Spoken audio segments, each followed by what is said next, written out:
Some people let dogs out. Karen let herself in, and she picked the wrong yard to trespass in. I train canine units. Not as a hobby. Not on YouTube. I'm certified. I spent 10 years in the Marines as a dog handler, then another 6 with the police department developing obedience and tactical training for some of the best police dogs in the state. When I retired early after a service injury, I didn't stop training. I just did it from home. Bought a quiet house in a semi-rural neighborhood with tall trees, low traffic, and a solid fence all around. The place was perfect, decent yard, big garage, and a converted barn I used for agility courses and kennels. I kept it clean, maintained, humane. Nothing sketchy, just work. But my neighbor, Karen, thought I was building an army. She introduced herself with a clipboard and a condescending tone. Said she was head of the HOA, even though I wasn't technically under the association's control.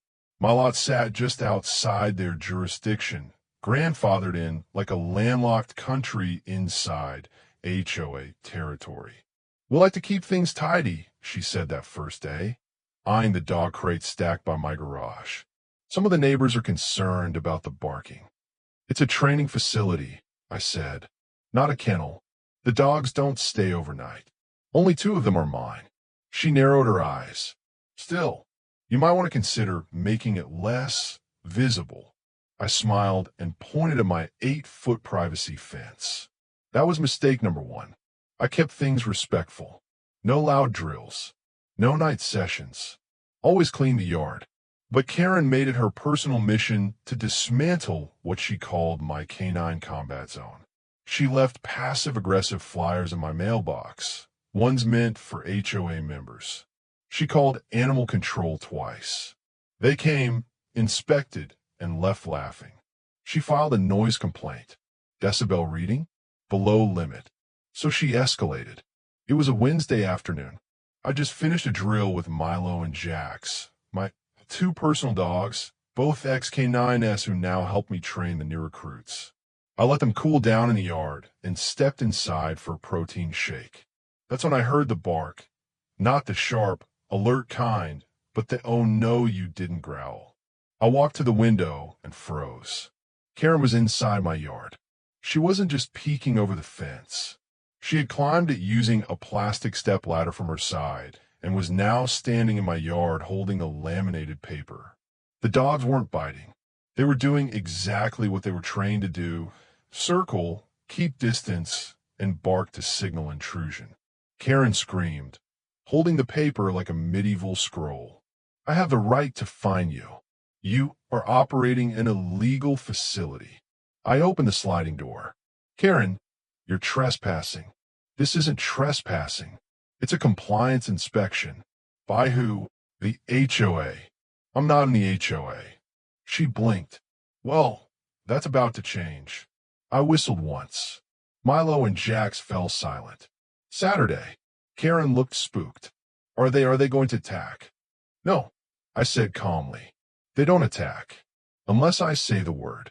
She backed up, nearly tripping over a garden hose, then bolted toward the fence and scrambled over it with the grace of a terrified raccoon.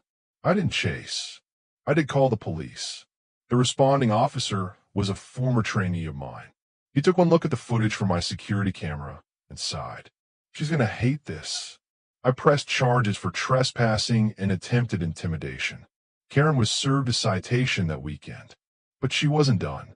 She posted in the neighborhood Facebook group, "Dog militia in our midst. Owner threatened me with attack commands." Comments were a mix of concern and eye rolls. One neighbor even posted, "Karen, you climbed a fence into a dog trainer's yard. What did you think would happen? Tea and biscuits."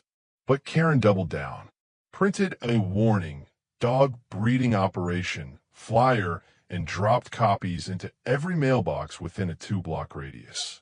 She called the local HOA board, even though I was never under their purview, and demanded they expand jurisdiction to include my home. She even tried to block my driveway one morning by parking sideways across it with her hazard lights on. That was the last straw. I decided to do what I did best. Training. But this time for humans.